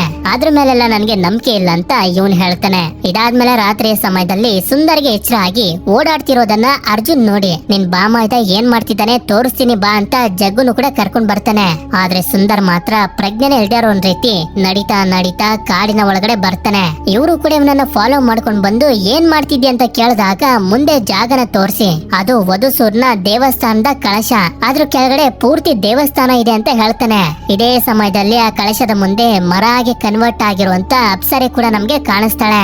ಆದ್ರೆ ತುಂಬಾ ಬಾವಲಿಗಳು ಬಂದಿದ್ರಿಂದ ಹೆದರ್ಕೊಂಡು ಇವರಿಬ್ರು ಹೊರಗಡೆ ಬಂದ್ಬಿಡ್ತಾರೆ. ಆದ್ರೆ ಜಗ್ಗು ಮಾತ್ರ ಬರೋದಕ್ಕಾಗೋದಿಲ್ಲ. ಮಾರನೇ ದಿನ ಜಗ್ಗು ಬರ್ಲಿಲ್ಲ ಅಂತ ಎಲ್ಲರಿಗೂ ಟೆನ್ಷನ್ ಆಗ್ತಿರುತ್ತೆ. ಸುಂದರ್ಗಂತೂ ರಾತ್ರಿ ಏನ್ ನಡೀತು ಅಂತಾನೆ ನೆನ್ಪಿರೋದಿಲ್ಲ. ಆಗ ಪೊಲೀಸರು ಕಾಲ್ ಮಾಡಿ ರೋಡ್ ನಲ್ಲಿ ಜಗ್ಗು ಸಿಕ್ತಾ ಅಂತ ಹೇಳ್ತಾರೆ. ಆಗ ಇಲ್ಲಿಗೆ ಶಾಂತಾರಾಮ್ ಬಂದು ಇದನ್ನೆಲ್ಲ ಮಾಡ್ತಿರೋದು ವಧುಸುರ್ ಅಂತ ಹೇಳ್ತಾನೆ. ಇದರಿಂದ ಅರ್ಜುನ್ಗೆ ಕೋಪ ಬಂದು ಇವನ್ ಜೊತೆ ಫೈಟ್ ಮಾಡ್ತಾ ಇರ್ತಾನೆ. ಇದೇ ಸಮಯದಲ್ಲಿ ಪೊಲೀಸರು ಜಗ್ಗುನ ಮನೆ ಕರ್ಕೊಂಡ್ ಬರ್ತಾರೆ. ಹೀಗೆ ಇವರು ಜಗಳ ಆಡ್ತಿರ್ಬೇಕಾದ್ರೆ ಜಗ್ಗು ತಲೆ ಮೇಲಿರುವಂತ ವಿಗ್ ಕೆಳಗಡೆ ಬಿದ್ದೋಗುತ್ತೆ. ನಂತರ ಅರ್ಜುನ್ ಮತ್ತೊಂದ್ಸಲ ವಾಮಿಕನ ಮೀಟ್ ಮಾಡೋದಕ್ಕೆ ಅಂತ ಬಂದಾಗ ಇವಳು ಮತ್ತೆ ಮತ್ತೆ ವಾರ್ನ್ ಮಾಡ್ತಿರ್ತಾಳೆ. ಆ ಊರಿನಲ್ಲಿ ಮದ್ವೆ ಮಾಡಬಾರ್ದು ಅಂತಾರಲ್ಲ, ಇನ್ಯಾಕ್ ಮಾಡ್ತೀಯಾ ಬಿಟ್ಬಿಡು ಅಂತ. ಆದ್ರೆ ಇವನು ಇನ್ನು ಕೂಡ ನನ್ಗ ಅದ್ರ ಮೇಲೆಲ್ಲ ನಂಬಿಕೆ ಇಲ್ಲ ಅಂತಾನೆ ಹೇಳ್ತಿರ್ತಾನೆ. ಹೀಗೆ ಮಾತಾಡ್ತಾ ಮಾತಾಡ್ತಾ ಇವನು ಇವಳನ್ನ ಇಷ್ಟ ಪಡ್ತಿರುವಂತ ವಿಷಯನ ಹೇಳಿ ನನ್ನ ಮದ್ವೆ ಆಗ್ತಿ ಅಂತ ಕೇಳಿದಾಗ ಇವಳು ಸ್ವಲ್ಪ ನಾಚ್ಕೊಂಡು ಹೇಳ್ತಾಳೆ, ಇದ್ರ ಬಗ್ಗೆ ನಿನ್ ತಂಗಿ ಮದ್ವೆ ಆಗ್ಲಿ ಆಮೇಲೆ ಮಾತಾಡ್ತೀನಿ ಅಂತ. ಹೀಗೆ ಇವರಿಬ್ರು ಸಂತೋಷವಾಗಿ ಜೊತೆಲಿ ಟೈಮ್ ಅನ್ನ ಸ್ಪೆಂಡ್ ಮಾಡ್ತಾರೆ. ಈ ಸುಂದರ ಕ್ಷಣಗಳನ್ನ ಅರ್ಜುನ್ ಇವನ ಕ್ಯಾಮ್ರಾದಲ್ಲಿ ರೆಕಾರ್ಡ್ ಮಾಡ್ಕೊತಿರ್ತಾನೆ. ನಂತರ ಇವಳನ್ನ ಕರ್ಕೊಂಡು ವಧುಸೂರ್ನ ದೇವಸ್ಥಾನದ ಕಳಶ ಇರುವಂತ ಜಾಗಕ್ಕೆ ಕರ್ಕೊಂಡ್ ಬರ್ತಾನೆ. ಇವಳು ಇದನ್ನೆಲ್ಲ ನೋಡಿ ತುಂಬಾ ಶಾಕ್ ಆಗ್ತಿರ್ತಾಳೆ. ಆಗ ಇವರಿಗೆ ಕೆಳಗಡೆ ಇರುವಂತ ದೇವಸ್ಥಾನಕ್ಕೆ ಹೋಗುವಂತ ಒಂದು ದಾರಿ ಕಾಣಿಸುತ್ತೆ. ಆದ್ರೆ ದಾರಿಯಿಂದ ತುಂಬಾ ಬಾವಲಿಗಳು ಹೊರಗಡೆ ಬಂದ್ಬಿಡ್ತವೆ. ಬೆಳಕೊತ್ನಲ್ಲಿ ಬಾವಲಿಗಳು ಹೊರಗಡೆ ಬರೋದಿಲ್ಲ ಅಂತ ಇವರು ಹೆದರ್ಕೊಂಡು ಓಡೊಂಟೋಗ್ತಾರೆ. ಆಗ ಸ್ವಲ್ಪ ಹೊತ್ತಿನ ನಂತರ ಆ ದೇವಸ್ಥಾನದಿಂದ ರೆಕ್ಕೆ ಇರುವಂತ ಒಬ್ಬ ವ್ಯಕ್ತಿ ಹೊರಗಡೆ ಬರ್ತಾನೆ. ನೋಡೋದಕ್ಕೆ ಈ ವ್ಯಕ್ತಿ ಅರ್ಜುನ್ ನ ರೀತಿನೇ ಕಾಣ್ತಿರ್ತಾನೆ. ನಂತರ ಅರ್ಜುನ್ಗೆ ಇವನ ತಂದೆ ವಾಸುದೇವ್ ಕಾಲ್ ಮಾಡಿ ಬೈತಿರ್ತಾರೆ. ನನ್ನ ಕೇಳದೆ ಮಂಗಳಪುರ್ಗೆ ಏನಕ್ಕೆ ಹೋಗಿದ್ಯಾ ಅಂತ. ನಮ್ಮ ಹತ್ರ ಮಾತಾಡೋದಕ್ಕೆ ನಿಮ್ಗೆ ಟೈಮ್ ಎಲ್ಲಿದೆ ಅಂತ ಇವನು ಕೋಪ ಮಾಡ್ಕೊಳ್ತಾನೆ. ಅದಕ್ಕೆ ಇವನ ತಂದೆ ಪಕ್ಕದ ಗಂಗಾಪುರದಲ್ಲಿ ಗೋಪಾಲ ಕೃಷ್ಣ ಅನ್ನೊಬ್ರು ಗುರೂಜಿ ಇದಾರೆ, ಅವ್ರ ಹತ್ರ ಹೋಗಿ ಕೇಳು, ಅವ್ರು ಮಾಡ್ಬೋದು ಅಂದ್ರೆ ಮಾತ್ರ ಅರಮನೆಯಲ್ಲಿ ಮದ್ವೆನ ಮಾಡೋಣ ಅಂತ.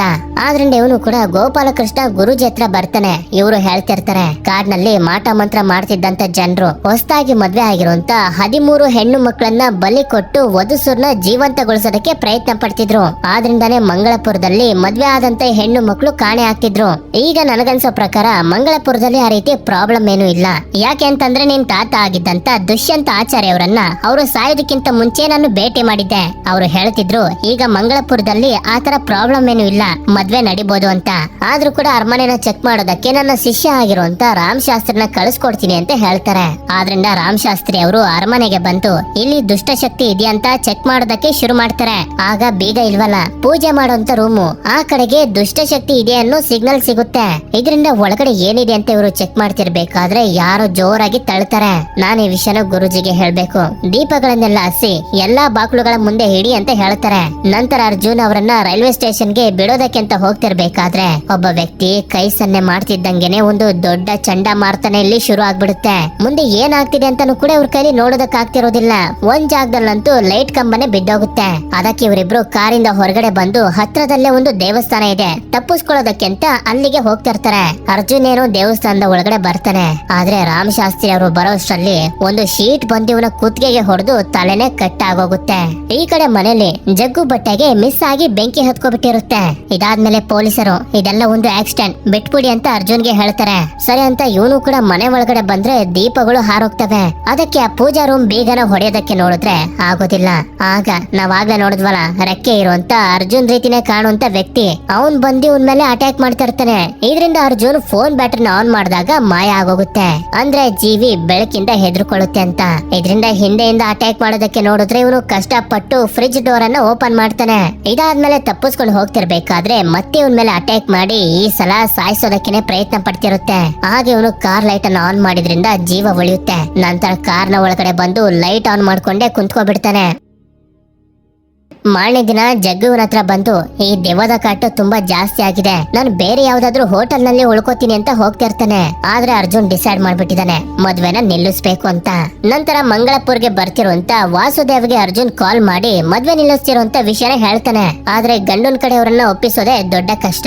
ಆದ್ರಿಂದ ಇವನ ತಂಗಿ ಆಗಿರುವಂತ ಮೀರಾಗೆ ಕಾಲ್ ಮಾಡಿ ಪ್ಯಾಲೇಸ್ ಹತ್ರ ತುಂಬಾ ದೊಡ್ಡ ದೊಡ್ಡ ಚಂಡಮಾರುತಗಳೆಲ್ಲ ಬರ್ತಿದಾವೆ, ಇಲ್ಲಿ ತುಂಬಾ ಪ್ರಾಬ್ಲಮ್ ಇದೆ, ಇಲ್ಲಿ ಮದ್ವೆ ಮಾಡೋದಕ್ಕೆ ಆಗೋದಿಲ್ಲ ಅಂತ ಹೇಳ್ತಾ ಇರ್ತಾನೆ. ಆದ್ರೆ ಮೀರಾ ಗಂಡನ ಕಡೆಯವ್ರನ್ನ ಕರ್ಕೊಂಡು ಈಗಾಗ್ಲೇ ಅರಮನೆಗೆ ಬಂದ್ಬಿಟ್ಟಿರ್ತಾಳೆ.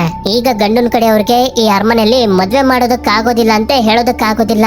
ಯಾಕೆಂತಂದ್ರೆ ಗಂಡನ ಕಡೆಯವರು ಶಾಸ್ತ್ರನ ಹಾಗೆ ಮುಹೂರ್ತನೆಲ್ಲ ತುಂಬಾ ನಂಬ್ತಾರೆ. ಈಗ ಇಲ್ಲಿ ಮದ್ವೆ ಮಾಡೋದ್ ಬೇಡ ಅಂದ್ರೆ ಅವರು ಮದ್ವೆನೆ ಕ್ಯಾನ್ಸಲ್ ಮಾಡ್ಬಿಡ್ತಾರೆ. ನಂತರ ವಾಸುದೇವ್ ಕೂಡ ಇಲ್ಲಿಗೆ ಬರ್ತಾನೆ.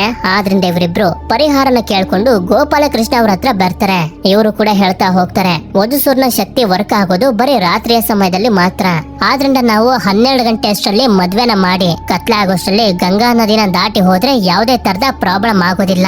ಆದ್ರೆ ಅದಕ್ಕಿಂತ ಮೊದಲು ಪೂಜೆ ಮಾಡುವಂತ ರೂಮ್ ನ ಕೀ ಅನ್ನು ಹುಡುಕಿ ಡೋರ್ ಅನ್ನು ಓಪನ್ ಮಾಡಿ ಅಂತ ಹೇಳ್ತಾರೆ. ಇಷ್ಟೆಲ್ಲ ಹೇಳಿದ್ರು ಕೂಡ ಒಂದು ವಿಷಯ ಮಾತ್ರ ಮುಚ್ಚಿಡ್ತಾರೆ. ಅದೇನು ಅಂತಂದ್ರೆ ವಧುಸೂರ್ನ ಜೀವಂತಗೊಳಿಸೋದಕ್ಕೆ ಈಗಾಗಲೇ 12 ಹೊಸದಾಗಿ ಮದ್ವೆ ಆಗಿರುವಂತ ಹೆಣ್ಣು ಮಕ್ಕಳನ್ನ ಬಲಿ ಕೊಟ್ಬಿಟ್ಟಿದ್ದಾರೆ. ಈಗ ಉಳಿದಿರೋದು ಕೊನೆಯ ಒಂದೇ ಒಂದು ಬಲಿ. ನಂತರ ಅರ್ಜುನ್ ಆ ಪೂಜಾ ರೂಮ್ ನ ಕೀ ಕಾಳಿ ಹತ್ರ ಇರ್ಬೋದು ಅಂತ ಇಲ್ಲಿಗೆ ಬರ್ತಾನೆ. ಆದ್ರೆ ಕಾಳಿ ನೋಡಿದ್ರೆ ಕೀ ಕೇಳ್ತಿದ್ದಂಗೆ ಜಗಳ ಮಾಡ್ತಿರ್ತಾನೆ. ಇದರಿಂದ ಇವರಿಬ್ಬರ ಮಧ್ಯ ದೊಡ್ಡ ಫೈಟ್ ಶುರು ಆಗೋಗುತ್ತೆ. ಆಗ ಯಾರೋ ಗಾಳಿಲಿ ಶೂಟ್ ಮಾಡ್ತಾರೆ. ಆ ಶಬ್ದನ ಕೇಳಿಸ್ಕೊಂಡು ವಾಸುದೇವ್ ಕೂಡ ಮನೆ ಒಳಗಡೆ ಬರ್ತಾನೆ. ನೋಡಿದ್ರೆ ಶೂಟ್ ಮಾಡಿರೋದು ಬೇರೆ ಯಾರು ಅಲ್ಲ, ಇಷ್ಟೊತ್ವರೆಗೂ ನಾವೆಲ್ಲರೂ ಸತ್ತೋಗಿದ್ದಾನೆ ಅಂತ ಅನ್ಕೊಂಡಿರೋಂತ ದುಷ್ಯಂತ ಆಚಾರ್ಯ. ಇವನು ಹೇಳ್ತಿರ್ತಾನೆ, ನನ್ನ ಮಗನ್ಗೋಸ್ಕರ ನಾನು ನಿಮ್ಮಿಬ್ರನ್ನು ಸಾಯಿಸ್ಬಿಡ್ತೀನಿ ಅಂತ. ಇದರಿಂದ ಇವರಿಬ್ರು ಮನೆಗ್ ಬಂದಾಗ ಗೋಪಾಲಕೃಷ್ಣ ಅವರು ಅರ್ಜುನ್ಗೆ ಸತ್ಯ ಹೇಳುವಂತ ಸಮಯ ಬಂತು ಅಂತಾರೆ. ಇದರಿಂದ ವಾಸುದೇವ್ ಹೇಳ್ತಾ ಹೋಗ್ತಾನೆ, ನಾನು ಹಾಗೆ ನನ್ನ ಫ್ರೆಂಡ್ ಆಗಿದ್ದಂತ ಮಾಧವ್ ದುಷ್ಯಂತ ಆಚಾರ್ಯ ಅವರ ಹತ್ರ ಸ್ಟೂಡೆಂಟ್ಸ್ ಆಗಿದ್ವಿ. ಆದ್ರೆ ಮಾಧವ್ ದುಷ್ಯಂತ್ ಅವರ ಮಗ ಆಗಿದ್ದ. ಅವರ ಆಶ್ರಮದಲ್ಲಿ ಯಶೋಧ ಅನ್ನೊಬ್ಳು ಹುಡುಗಿ ಇದ್ಲು. ಯಶೋಧ ಮತ್ತೆ ವಾಸುದೇವ್ ಇಬ್ರು ಕೂಡ ಪ್ರೀತಿ ಮಾಡ್ತಿದ್ರು. ಆದ್ರೆ ಮಾಧವ್ ಕೂಡ ಯಶೋಧನ ಪ್ರೀತಿ ಮಾಡ್ತಿದ್ದ. ಹೀಗೆ ಇರ್ಬೇಕಾದ್ರೆ ಒಂದು ದಿನ ದುಷ್ಯಂತ ಆಚಾರ್ಯ ಅವರು ನಮ್ಮ ವಂಶದ ಕೆಲಸ ವಧುಸೂರ್ನ ಜೀವಂತಗೊಳ್ಳದೇ ರೀತಿ ನೋಡ್ಕೊಳ್ಬೇಕು ಅಂತ ಪೂಜೆ ರೂಮ್ಗೆ ಕರ್ಕೊಂಡ್ ಬಂದು ಇಲ್ಲಿರುವಂತ ಡಿವೈಸ್ ಅನ್ನ ತೋರಿಸ್ತಾ ಹೇಳ್ತಿರ್ತಾರೆ, ವಧುಸೂರ್ನ ಯಾವ್ದಾದ್ರು ಮನುಷ್ಯ ಜೀವಂತಗೊಳಿಸಿದ್ರೆ ಆ ಮನುಷ್ಯ ಕೇಳಿದ್ದನ್ನ ವಧುಸೂರ್ ಅವನಿಗೆ ಕೊಡ್ತಾನೆ. ಆದ್ರೆ ಆ ಮನುಷ್ಯ ವಧುಸೂರ್ಗೆ ಗುಲಾಮನಾಗಿ ಹೋಗ್ತಾನೆ. ಆ ರೀತಿ ಏನು ಆಗ್ಬಾರ್ದು ಅಂತಾನೆ ಈ ಡಿವೈಸ್ ಅನ್ನ ರೆಡಿ ಮಾಡಿರೋದು. ಈ ಡಿವೈಸ್ ನ ಒಳಗಡೆಯಿಂದ ನಿರಂತರವಾಗಿ ಮಂತ್ರಗಳ ಶಬ್ದಗಳು ಹೊರಗಡೆ ಬರ್ತಾನೆ ಇರ್ತವೆ. ಈ ಮಂತ್ರಗಳ ಶಬ್ದ ವಧುಸೂರ್ ಮತ್ತೆ ಜೀವಂತಗೊಳ್ಳದೆ ರೀತಿ ನೋಡ್ಕೊಳ್ಳುತ್ತೆ ಅಂತ ಹೇಳ್ತಿರ್ತಾನೆ. ನಂತರ ಯಶೋಧ ಪ್ರೀತಿಯಿಂದ ಒಂದು ರಿಂಗ್ ಅನ್ನ ವಾಸುದೇವ್ಗೆ ಕೊಡ್ತಾಳೆ. ಇದಾದ್ಮೇಲೆ ಒಂದು ಪ್ರೋಗ್ರಾಮ್ ನಡೀತಿರುತ್ತೆ. ವಾಸುದೇವ್ ತಬ್ಲಾ ಬಾರಿಸ್ತಾ ಇರ್ತಾನೆ. ಹಾಗೆ ಯಶೋಧ ಮತ್ತೆ ಮಾಧವ್ ಡ್ಯಾನ್ಸ್ ಮಾಡ್ತಾ ಇರ್ತಾರೆ. ಹೀಗೆ ಡ್ಯಾನ್ಸ್ ಮಾಡ್ತಾ ಮಾಡ್ತಾ ಇನ್ನೇನು ಯಶೋಧ ಬೆಳಬೇಕು ಅಂತ ಅನ್ಕೊಳ್ಳೋಷ್ಟ್ರಲ್ಲಿ ವಾಸುದೇವ್ ಬಂದು ಇವಳನ್ನೇ ಹಿಡ್ಕೋತಾನೆ. ಅದೇ ಸಮಯಕ್ಕೆ ದುಷ್ಯಂತ ಆಚಾರ್ಯ ಅವರು ಅನೌನ್ಸ್ ಮಾಡ್ತಾರೆ, ಯಶೋಧ ಮತ್ತೆ ವಾಸುದೇವ್ ಇಬ್ರು ಕೂಡ ಪ್ರೀತಿ ಮಾಡ್ತಿದ್ದಾರೆ. ಅವರ ಮನೇಲೂ ಕೂಡ ಒಪ್ಕೊಂಡಿದ್ದಾರೆ, ಇವರಿಬ್ರು ಮದ್ವೆ ಆಗ್ತಿದ್ದಾರೆ ಅಂತ. ಇದರಿಂದ ಮಾಧವ್ ತುಂಬಾ ಕೋಪ ಮಾಡ್ಕೊಬಿಡ್ತಾನೆ. ಆಗ ಇವನಿಗೊಂದು ಐಡಿಯಾ ಕೂಡ ಬರುತ್ತೆ. ಅದೇ ಸಮಯಕ್ಕೆ ದುಷ್ಯಂತ ಆಚಾರ್ಯ ಅವರಿಗೆ ಏನೋ ಶಬ್ದ ಕೇಳಿಸಿ ಪೂಜಾ ರೂಮ್ ನಲ್ಲಿ ನೋಡಿದ್ರೆ ಮಾಧವ್ ಮಾನ್ಸ್ಟರ್ ನ ರೀತಿ ಕಾಣಿಸ್ತಿರ್ತಾನೆ. ಹಾಗೆ ಇಲ್ಲಿರುವಂತ ಡಿವೈಸ್ ಕೂಡ ಹಾಳಾಗೋಗಿರುತ್ತೆ. ಆ ಮಂತ್ರಗಳನ್ನ ಹಾಳಾಗೋ ರೀತಿ ಮಾಡಿ ವಧುಸೂರ್ನ ಜೀವಂತಗೊಳಿಸೋದಕ್ಕೆ ಪ್ರಯತ್ನ ಪಡ್ತಿರೋದೇ ಮಾಧವ್. ಆಗ ವಧುಸೂರ್ ನನ್ಗೆ ಯಶೋಧನ ಕೊಡ್ತಾನೆ ಅಂತ. ಇದರಿಂದ ದುಷ್ಯಂತ ಆಚಾರ್ಯ ನಾನೇ ನಿನ್ಗೆ ಮದ್ವೆ ಮಾಡಿಸ್ತೀನಿ ಅಂತಾನೆ. ಮಾರನೇ ದಿನ ದುಷ್ಯಂತ ಆಚಾರ್ಯ ವಾಸುದೇವ್ನ ಕರ್ಸಿ ನೀನು ಯಶೋಧನ ಮರ್ತ್ ಬಿಡು ಅಂತಾನೆ. ವಾಸುದೇವ್ ಕೂಡ ಇಲ್ಲ ಅಂತ ಹೇಳೋದಕ್ಕಾಗೋದಿಲ್ಲ. ಇವರು ಇವನ ಗುರುಗಳು, ಸರಿ ಅಂತ ಒಪ್ಕೊಳ್ತಾನೆ. ಯಶೋಧಾಗಂತೆ ಮದ್ವೆ ಸ್ವಲ್ಪನೂ ಇಷ್ಟ ಇರೋದಿಲ್ಲ. ಆದ್ರೂ ಕೂಡ ಕಷ್ಟಪಟ್ಟು ಇವಳನ್ನ ಒಪ್ಪಿಸ್ತಾನೆ. ನಂತರ ಯಶೋಧ ಮತ್ತೆ ಮಾಧವ್ನ ಮದ್ವೆ ಕೂಡ ಆಗೋಗುತ್ತೆ. ಆದ್ರೆ ಒಂದು ದಿನ ಇವಳಿಗೇನೋ ಶಬ್ದ ಕೇಳಿಸುತ್ತೆ. ಇದೇ ದಿನ ವಾಸುದೇವ್ ಯಶೋಧ ಕೊಟ್ಟಿದ್ದಂತ ರಿಂಗ್ ಅನ್ನು ವಾಪಸ್ ಕೊಡೋದಕ್ಕೆ ಅಂತ ಬಂದಿರ್ತಾನೆ. ಈ ಕಡೆ ಯಶೋಧ ಮಾಧವ್ನ ರೂಪನ ನೋಡಿ ಹೆದರ್ಕೊಂಡು ಹೊರಗಡೆ ಬರ್ತಾಳೆ. ಆ ರೀತಿ ಹೊರಗಡೆ ಬಂದಂತ ಯಶೋಧನ ಮದ್ವೆ ಆಗಿ ವಾಸುದೇವ್ ಇಂಗ್ಲೆಂಡ್ ಗೆ ಕರ್ಕೊಂಡೋಗಿ ವಾಸ ಮಾಡೋದಕ್ಕೆ ಶುರು ಮಾಡ್ದ. ಆದ್ರೆ ಯಶೋಧ ಮಾಧವ್ನ ಮೊದ್ಲೇ ಮದ್ವೆ ಆಗಿದ್ರಿಂದ ಒಂದು ಮಗು ಹುಡ್ತು. ಆ ಮಗುನೇ ಅರ್ಜುನ್. ಇದನ್ನ ಕೇಳಿ ಅರ್ಜುನ್ ಹೇಳ್ತಿರ್ತಾನೆ, ಜನ್ಮ ಕೊಟ್ಬಿಟ್ರೆ ಮಾತ್ರ ತಂದೆ ಆಗೋದಿಲ್ಲ. ನೀವು ನನ್ನ ಪ್ರೀತಿಯಿಂದ ನೋಡ್ಕೊಂಡು ಸಾಕಿ ಬೆಳೆಸಿದೀರಾ. ನೀವೇ ನನ್ನ ನಿಜವಾದ ತಂದೆ ಅಂತ ಹೇಳ್ತಿದ್ದಂಗೆನೆ ವಾಸುದೇವ್ಗೆ ತುಂಬಾ ಸಂತೋಷ ಆಗುತ್ತೆ. ಆಗ ಗೋಪಾಲಕೃಷ್ಣ ಅವರು ಹೇಳ್ತಾರೆ, ವಧುಸೂರ್ನ ಜೀವಂತಗೊಳಿಸೋದಕ್ಕೆ ಈಗಾಗಲೇ 12 ಬಲಿಗಳನ್ನು ಕೊಟ್ಬಿಟ್ಟಿದ್ದಾರೆ. ಆದ್ರೆ ವಧುಸೂರ್ನ ಭಯದಿಂದ ಮಂಗಳಪುರದಲ್ಲಿ ಯಾರು ಮದ್ವೆ ಆಗ್ತಿಲ್ಲ. ಆಗ ಮೀರ ಮದ್ವೆ ಆಗ್ತಿರುವಂತ ವಿಷಯ ದುಷ್ಯಂತ ಆಚಾರ್ಯ ಅವರಿಗೆ ಗೊತ್ತಾಗಿ ನಾಟಕ ಆಡಿ ನಿಮ್ಮನ್ನ ಇಲ್ಲಿಗೆ ಬರೋ ರೀತಿ ಮಾಡಿದ್ದಾನೆ. ಮೀರನ ಬಲಿ ಕೊಟ್ಟು ವಧುಸೂರ್ನ ಜೀವಂತಗೊಳಿಸೋದಕ್ಕೆ ಇನ್ನು ಬರೀ 2 ಹುಣ್ಣಿಮೆಗಳು ಮಾತ್ರ ಉಳಿದಿದಾವೆ. ಆ 2 ಹುಣ್ಣಿಮೆಗಳು ಮುಗಿಯೋಷ್ಟ್ರಲ್ಲಿ ವಧುಸೂರ್ನ ಜೀವಂತಗೊಳಿಸಿಲ್ಲ ಅಂತಂದ್ರೆ ವಧುಸೂರ್ನ ಗುಲಾಮನಾಗಿರುವಂತ ಮಾಧವ್ ಕೂಡ ಬಿಡುಗಡೆ ಆಗೋದಕ್ಕಾಗೋದಿಲ್ಲ. ಅದಕ್ಕೆ ದುಷ್ಯಂತ ಆಚಾರ್ಯ ಅವರು ಈ ರೀತಿ ಎಲ್ಲ ಮಾಡ್ತಿರೋದು ಅಂತ. ಆದ್ರೆ ಈಗ ಇವರೆಲ್ಲರೂ ಪ್ಲಾನ್ ಮಾಡ್ಕೊಂಡಿದಾರಲ್ಲ 12 ಗಂಟೆ ಅಷ್ಟರಲ್ಲೇ ಮದ್ವೆ ಮುಗಿಸ್ಬೇಕು ಅಂತ. ಇದರಿಂದ ಈಗ ಇವ್ರಿಗೇನು ಪ್ರಾಬ್ಲಮ್ ಇರೋದಿಲ್ಲ. ನಂತರ ಮದ್ವೆ ದಿನ ಬಂದೇ ಬಿಡುತ್ತೆ. ಮದ್ವೆಗೆ ವಾಮಿಕ ಕೂಡ ಬಂದಿರ್ತಾಳೆ. ಹೀಗೆ ಎಲ್ಲರೂ ಸಂತೋಷವಾಗಿ ಮದ್ವೆ ಮಾಡೋದಕ್ಕೆ ನೋಡ್ತಿರ್ಬೇಕಾದ್ರೆ ಗಂಡನ ಕಡೆಯ ಗುರುಜಿ ಜಗಳ ಮಾಡ್ತಾರೆ. ನಾನ್ ಮುಹೂರ್ತ ಇಟ್ಟಿದ್ದು ರಾತ್ರಿಗೆ, ನೀವು ಬೆಳಗ್ಗೆ ಏನಕ್ಕೆ ಮದ್ವೆ ಮಾಡ್ತಿದ್ದೀರಾ ಅಂತ. ಗಂಡನ ಕಡೆಯವರು ಕೂಡ ನಮ್ಮ ಗುರೂಜಿ ಹೇಳ್ದಂಗೆ ಮದ್ವೆ ಆದ್ರೆ ಮಾತ್ರ ಮದ್ವೆ ಮಾಡ್ತೀವಿ, ಇಲ್ಲಂದ್ರೆ ಮದ್ವೆನ ಬೇಡ ಅಂತ ಇರ್ತಾರೆ. ಇನ್ನು ಇವ್ರಿಗಂತೂ ವಧುಸೂರ್ನ ಬಗ್ಗೆ ಹೇಳೋದಕ್ಕಾಗೋದಿಲ್ಲ. ಅದಕ್ಕೆ ಅರ್ಜುನ್ ಡಿಸೈಡ್ ಮಾಡ್ತಾನೆ, ಸರಿ ಮದ್ವೆ ರಾತ್ರಿಲೇ ನಡೀಲಿ, ಮಿಕ್ಕಿದೆಲ್ಲ ನಾನ್ ನೋಡ್ಕೊಳ್ತೀನಿ ಅಂತ. ಇದಾದ್ಮೇಲೆ ರಾತ್ರಿಯ ಸಮಯದಲ್ಲಿ ಮದ್ವೆ ನಡೆಯುತ್ತೆ. ಗೋಪಾಲಕೃಷ್ಣ ಅವರು ಕೂಡ ಪೂಜೆನ ಮಾಡ್ತಿರ್ತಾರೆ. ಅದೇ ಸಮಯಕ್ಕೆ ಕರೆಂಟ್ ಹೊಟ್ಟೋಗುತ್ತೆ. ಇದರಿಂದ ಅರ್ಜುನ್ ಮೀರನ್ನ ಒಂದು ರೂಮ್ ಗೆ ಕರ್ಕೊಂಡ್ ಬಂದು ಇವಳ ಮುಂದೆ ಲೈಟ್ ಅನ್ನ ಇಟ್ಟು ಲೈಟ್ ಇಂದ ದೂರ ಹೋಗ್ಬೇಡ ಅಂತ ಎಲ್ಲಾ ಡೋರ್ ಗಳನ್ನ ಹಾಕೋದಕ್ಕೆ ಅಂತ ಹೋಗ್ತಾನೆ. ಆದ್ರೆ ಯಾರೋ ಮಂಚನ ಹೇಳಿದ್ರು ಅಂತ ಇವಳು ಲೈಟ್ ಇಂದ ಹೊರಗಡೆ ಬಂದ್ಬಿಡ್ತಾಳೆ. ಆಗ ಯಾರು ಇವಳನ್ನ ಎತ್ಕೊಂಡು ಹೊಟ್ಟೋಗ್ತಾರೆ. ಅವಳು ಎಲ್ಲಿ ಹೋಗಿದ್ದಾಳೆ ಅಂತ ಮದ್ವೆ ಬಟ್ಟೆ ಹಾಕಿರುವಂತ ಹುಡುಗಿಯರು ತೋರಿಸ್ತಿರ್ತಾರೆ. ಇವನು ಕೂಡ ಫಾಲೋ ಮಾಡ್ತಿರ್ತಾನೆ. ಮತ್ತೊಬ್ಳು ಹುಡುಗಿ ದಾರಿ ತೋರಿಸಿದಾಗ ಹೋಗ್ತಾನೆ. ಆಗ್ಲೇ ನಮ್ಗೆ ಗೊತ್ತಾಗೋದು ದಾರಿ ತೋರಿಸಿದ್ದು ವಾಮಿಕಾ ಅಂತ. ನಂತರ ಇವನು ವಧುಸೂರ್ನ ದೇವಸ್ಥಾನದ ಒಳಗಡೆ ಬರ್ತಾನೆ. ಜಾಗ ಭಯಂಕರವಾಗಿರುತ್ತೆ. ಇಲ್ಲೇ ಒಂದು ವಿಚಿತ್ರ ಕೈ ಕೂಡ ಇರುತ್ತೆ. ಈ ಕೈ ಬೇರೆ ಯಾರ್ದು ಅಲ್ಲ, ಮರ ಆಗಿ ಕನ್ವರ್ಟ್ ಆಗಿದ್ದಾಳಲ್ಲ ಅಪ್ಸರೆ, ಅವಳದೇನೆ. ಇದಾದ್ಮೇಲೆ ಮುಂದೆ ಬಂದ್ರೆ ಈಗಾಗ್ಲೇ ಬಲಿ ಕೊಟ್ಟಿರೋ 12 ಹುಡುಗಿರ ಡೆಡ್ ಬಾಡಿ ಕೂಡ ಇಲ್ಲೇ ಇರುತ್ತೆ. ಇಲ್ಲಿ ದುಷ್ಯಂತ ಆಚಾರ್ಯ ಮಾಟ ಮಾಡ್ತಾ ಇರ್ತಾನೆ ವಧುಸೂರ್ನ ಜೀವಂತಗೊಳಿಸೋದಕ್ಕೆ. ನಂತರ ಮಾಧವ್ ಮೀರನ ಸಾಯಿಸ್ಬೇಕು ಅಂತ ಅನ್ಕೊಳ್ಳೋಷ್ಟ್ರಲ್ಲಿ ಅರ್ಜುನ್ ಬಂದು ಅಟ್ಯಾಕ್ ಮಾಡ್ತಾನೆ. ಇದರಿಂದ ಇವರಿಬ್ಬರ ಮಧ್ಯೆ ಒಂದು ದೊಡ್ಡ ಫೈಟ್ ಶುರು ಆಗೋಗುತ್ತೆ. ದುಷ್ಯಂತ ಆಚಾರ್ಯ ವಧುಸೂರ್ನ ಜೀವಂತಗೊಳಿಸಿದ್ರೆ ವಧುಸೂರ್ನ ಗುಲಾಮನಾಗಿರುವಂತ ಮಾಧವ್ ಬಿಡುಗಡೆ ಆಗ್ತಾನೆ. ಇದರಿಂದ ಮಾಟ ಮಾಡ್ತಿರ್ಬೇಕಾದ್ರೆ ವಧುಸೂರ್ ನಿಧಾನವಾಗಿ ಜೀವಂತಗೊಳ್ತಾ ಇರ್ತಾನೆ. ಈ ಕಡೆ ಇವರಿಬ್ರು ಫೈಟ್ ಮಾಡ್ತಾ ಮಾಡ್ತಾ ಮಾಧವ್ ಅರ್ಜುನ್ಗೆ ಚೆನ್ನಾಗಿ ಹೊಡೆದಾಕ್ಬಿಡ್ತಾನೆ. ಇಲ್ಲಿ ಮತ್ತೊಂದು ವಿಷಯ ಏನು ಅಂತಂದ್ರೆ ಅಪ್ಸರ ಕೈಯನ್ನ ನೋಡಿ ಮಾಧವ್ ಹೆದರ್ಕೊಳ್ತಾನೆ. ಯಾಕೆ ಅಂತಂದ್ರೆ ಕೈಗೆ ದೈವಿಕ ಶಕ್ತಿ ಇದೆ. ಮತ್ತೊಂದ್ ಕಡೆ ವಾಸುದೇವ್ ಪೂಜಾ ರೂಮ್ ನಲ್ಲಿರುವಂತ ಆ ಡಿವೈಸ್ ಅನ್ನ ರಿಪೇರ್ ಮಾಡಿ ಇದ್ರಲ್ಲಿರುವಂತ ಮಂತ್ರನ ಆನ್ ಮಾಡ್ಬಿಡ್ತಾನೆ. ಆ ಮಂತ್ರದಿಂದ ದುಷ್ಯಂತ ಆಚಾರ್ಯನಿಗೆ ಮಾಟ ಆಟ ಮಾಡೋದಕ್ ಆಗ್ತಿರೋದಿಲ್ಲ. ನಂತರ ಅರ್ಜುನ್ಗೆ ಎಚ್ಚರ ಆದಾಗ ಅಪ್ಸರ ಕೈಯಿನ ಬೆರಳನ್ನ ತಗೊಂಡು ಸೀದಾ ಬಂದು ಮಾಧವ್ಗೆ ಚುಚ್ಬಿಡ್ತಾನೆ. ಇದರಿಂದ ಇವನು ನಾಶ ಆಗೋಗ್ತಾನೆ. ಹಾಗೆ ಡಿವೈಸ್ ಇಂದ ಬರ್ತಿರುವಂತ ಮಂತ್ರದಿಂದ ಜೀವಂತಗೊಳ್ತಿದ್ದಂತ ವಧುಸರು ಕೂಡ ನಾಶ ಆಗೋಗ್ತಾನೆ. ಇದಾದ್ಮೇಲೆ ಅರ್ಜುನ್ ದುಷ್ಯಂತ ಆಚಾರ್ಯನ್ನು ಕೂಡ ಸಾಯಿಸ್ಬಿಡ್ತಾನೆ. ಇದರಿಂದ ಈ ಜಾಗ ಎಲ್ಲ ಕುಸಿಯೋದಕ್ಕೆ ಶುರು ಆಗ್ಬಿಡುತ್ತೆ. ಆಗ ಕಲ್ಲುಗಳ ಮಧ್ಯೆ ಅರ್ಜುನ್ಗೆ ವಾಸುದೇವ್ ಕಾಣಿಸ್ತಾನೆ. ಯಾಕೆಂತಂದ್ರೆ ಟೆಂಪಲ್ ಹಾಗೆ ಅರಮನೆ ಕನೆಕ್ಟ್ ಆಗಿದೆ. ತುಂಬಾ ಕಷ್ಟಪಟ್ಟು ಅರ್ಜುನ್ ಮತ್ತೆ ಮೀರಾ ಮೇಲ್ಗಡೆ ಬರ್ತಾರೆ. ಹಾಗೆ ಈ ವಿಷಯನ ಗಂಡನ್ ಕಡೆಯವ್ರಿಗೆ ಹೇಳಬಾರದು ಅಂತಾನು ಕೂಡ ಡಿಸೈಡ್ ಮಾಡ್ತಾರೆ. ಇದಾದ್ಮೇಲೆ ಮದ್ವೆ ಎಲ್ಲ ಮುಗಿಸಿ ಮನೆಗೆ ಹೋಗ್ತಿರ್ಬೇಕಾದ್ರೆ ಅರ್ಜುನ್ ಗಂಡನ್ ಕಡೆಯ ಗುರೂಜಿ ಹತ್ರ ಬಂದು ನಿಮ್ಮ ಕೆಲ್ಸನ ಮೆಚ್ಚಿ ನಾನು ದಕ್ಷಿಣೆ ಕೊಡ್ಬೇಕು ಅಂತಿದೀನಿ ಅಂತ ರೂಮ್ ಕರ್ಕೊಂಡ್ ಬಂದು ಕಪಾಳ ಕೊಡಿತಾನೆ. ಇನ್ಮೇಲೆ ನಮ್ ಫ್ಯಾಮಿಲಿಗೆ ಏನಾದ್ರೂ ಟೆನ್ಷನ್ ಕೊಟ್ರೆ ನಿನ್ ಸಾಯಿಸ್ಬಿಡ್ತೀನಿ ಅಂತ. ಆ ಭಯದಿಂದ ಗುರೂಜಿ ಹೊರಗಡೆ ಈ ವಿಷಯನ ಯಾರಿಗೂ ಹೇಳೋದಿಲ್ಲ. ಇದಾದ್ಮೇಲೆ ಅರ್ಜುನ್ ವಾಮಿಕ ಹತ್ರ ಬಂದು ನನ್ ತಂಗಿ ಮದ್ವೆ ಮುಗಿದ್ಮೇಲೆ ನಮ್ ಮದ್ವೆ ಬಗ್ಗೆ ಮಾತಾಡ್ಬೋದು ಅಂದಲ್ಲ, ಏನ್ ಹೇಳ್ತಿ ಅಂತ ಕೇಳಿದಾಗ ನಾನ್ ಯಾವಾಗಿದ್ನೆಲ್ಲ ಹೇಳಿದೆ ಅಂತ ಇವನನ್ನೇ ಕೇಳ್ತಾಳೆ. ಇದಾದ್ಮೇಲೆ ಇವಳು ಸತ್ತೋಗಿದ್ದಂತೆ ಇವಳ ಅಕ್ಕನ್ನ ವಿಚಾರಿಸೋದಕ್ಕೆ ಅಂತ ಬಂದಿದ್ದಂತ ವಿಷಯನ ಹೇಳಿ ಇವಳ ಅವಳಿ ಜವಳಿ ಅಕ್ಕನ ಫೋಟೋನ ತೋರಿಸ್ತಾಳೆ. ಇದನ್ನ ನೋಡಿ ಇವನಿಗೆ ಡೌಟ್ ಬಂದು ರೆಕಾರ್ಡ್ ಮಾಡ್ಕೊಂಡಿದ್ನಲ್ಲ ಕ್ಯಾಮ್ರಾದಲ್ಲಿ ಚೆಕ್ ಮಾಡಿದ್ರೆ ಅದ್ರಲ್ಲಿ ಇವನ್ ಮಾತ್ರ ಇರ್ತಾನೆ, ವಾಮಿಕಾ ಕ್ಯಾಪ್ಚರೇ ಆಗಿರೋದಿಲ್ಲ. ಅಂದ್ರೆ ಇವನು ಟೈಮ್ ಸ್ಪೆಂಡ್ ಮಾಡಿದ್ದು ವಾಮಿಕಾ ಜೊತೆ ಅಲ್ಲ, ಸತ್ತೋಗಿರುವಂತ ಅವಳ ಅಕ್ಕನ ಆತ್ಮದ ಜೊತೆ. ಹೇಳ್ಬೇಕು ಅಂತಂದ್ರೆ ಟ್ರೈನ್ ನಲ್ಲಿ ಅರ್ಜುನ್ ವಾಮಿಕಾನ ಕಾಪಾಡಿದ್ದು, ಅದಾದ್ಮೇಲೆ ಅವಳು ಪ್ಯಾಲೇಸ್ ಗೆ ಬಂದು ಅರ್ಜುನ್ ನ ಕಾಪಾಡಿದ್ಲಲ್ಲ ಅದಷ್ಟೇ ವಾಮಿಕಾ. ಇನ್ನ ಮಿಕ್ಕಿದ ಟೈಮ್ ನಲ್ಲೆಲ್ಲ ಅರ್ಜುನ್ ನ ಜೊತೆ ಇದ್ದಿದ್ದು ವಾಮಿಕಾ ಅಕ್ಕನ ಆತ್ಮ. ಆಗ ಸೀನ್ ಪ್ರೆಸೆಂಟೇಗೆ ಬಂದಾಗ ಕತೆ ಕೇಳ್ತಿದ್ದಂತ ಈ ಹುಡುಗರು ಈ ವ್ಯಕ್ತಿನ ಕೇಳ್ತಾರೆ. ಅರ್ಜುನ್ಗ್ ಮಾತ್ರ ಇಸ್ಪಿಟ್ ಆಡ್ತಿದ್ದಂತ ಜನರು ಕಾಣ್ತಿದ್ರು, ಮಿಕ್ತವ್ರಿಗೆಲ್ಲ ಕಾಣಿಸ್ತಿರ್ಲಿಲ್ವಲ್ಲ ಏನಕ್ಕೆ ಅಂತ. ಈ ವ್ಯಕ್ತಿನೂ ಕೂಡ ಹೇಳ್ತಾನೆ ಅರ್ಜುನ್ಗೆ ಕರೆಂಟ್ ಹೊಡೆದಾಗ ಅವನು ಸತ್ತೋಗಿ ಮತ್ತೆ ಜೀವಂತಗೊಂಡಿದ್ದ, ಅದಕ್ಕೆ ಅವನಿಗೆ ಆತ್ಮಗಳು ಕಾಣಿಸೋದಕ್ಕೆ ಶುರುವಾಗಿತ್ತು. ಅಷ್ಟೇ ಅಲ್ಲದೆ ಅರ್ಜುನ್ ಅವನ ತಂದೆ ಆಗಿರುವಂತ ಮಾಧವನ ಆತ್ಮಕ್ಕೆ ಶಾಂತಿ ಸಿಗ್ಬೇಕು ಅಂತ ಇನ್ನೂ ಕೂಡ ಇದೇ ಊರ್ನಲ್ಲಿ ಪೂಜೆ ಮಾಡ್ತಿದ್ದಾನೆ ಅಂತ ಹೇಳ್ತಾನೆ. ಆಗ ನಮ್ಗೆ ತೋರಿಸ್ತಾರೆ ಇದುವರೆಗೂ ಕತೆ ಹೇಳಿದ್ದು ಬೇರೆ ಯಾರು ಅಲ್ಲ, ಸ್ವತಃ ವಯಸ್ಸಾಗಿರುವಂತ ಅರ್ಜುನ್. ಇಲ್ಲಿಗೆ ಈ ಮೂವಿ ಎಂಡ್ ಆಗುತ್ತೆ. ಈ ಮೂವಿ ನಿಮ್ಮೆಲ್ಲರಿಗೂ ಇಷ್ಟ ಆಗೇ ಆಗಿರುತ್ತೆ ಅಂತ ನನ್ಗೆ ಗೊತ್ತಿದೆ. ಅದಕ್ಕೆ ನೀವು ಇನ್ನೂ ಈ ವಿಡಿಯೋನ ಲೈಕ್ ಮಾಡಿಲ್ಲ ಅಂತಂದ್ರೆ ಲೈಕ್ ಮಾಡ್ಬಿಡಿ. ಹಾಗೆ ನನ್ಗೆ ಕಮೆಂಟ್ ಮಾಡಿ ತಿಳಿಸಿ ನೆಕ್ಸ್ಟ್ ಯಾವ ಕ್ಯಾಟಗರಿ ಮೂವಿನ ನೋಡೋದಕ್ಕೆ ಇಷ್ಟ ಪಡ್ತೀರಾ ಅಂತ. ಸರಿ, ಸಿಗೋಣ ಮತ್ತೊಂದು ಅಮೇಜಿಂಗ್ ಆಗಿರುವಂತ ವಿಡಿಯೋದಲ್ಲಿ.